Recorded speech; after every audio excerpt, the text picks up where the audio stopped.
In this video, I will show you how to fix issue in Nvidia Geforce Experience. Open Geforce Experience, go to General tab. If a feature is labeled Ready, your PC meets the requirements. Click on Feature for more details.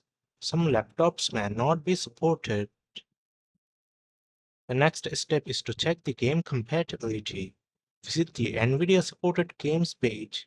Use the drop-down menu to select the feature you are trying to use. Check if your game is listed.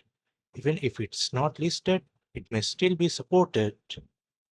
Open GeForce Experience, go to Drivers tab, click Download and install the latest game ready driver.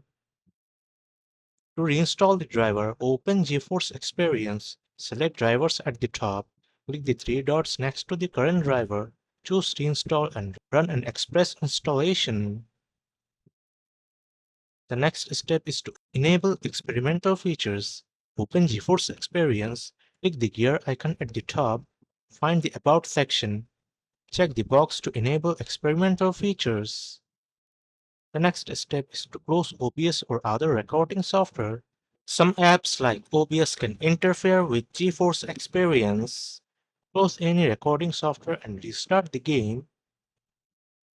Switching to previous driver also fixed the issue. Go to Nvidia drivers page, enter your GPU details and search for older drivers. Click Get Download next to a previous game ready driver.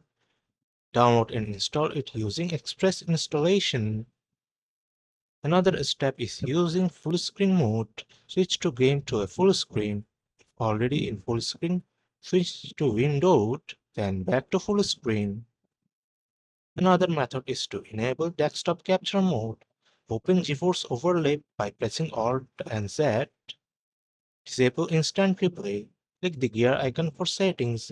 Go to Privacy Control and enable desktop capture mode. Re-enable instant replay and close the menu. It is not recommended for multi-monitor setups. The next step is using OBS or SteelSeries moments. Use OBS Studio to record gameplay, add overlays, webcams, and multiple audio tracks. By using SteelSeries moments, it automatically records and edits gameplay highlights. You can also adjust colors in NVIDIA Control Panel. If game filters are not working, use NVIDIA Control Panel to adjust color settings for the entire monitor. That's it. We have now fixed common NVIDIA GeForce Experience issues. If this video helps, like, share, and subscribe.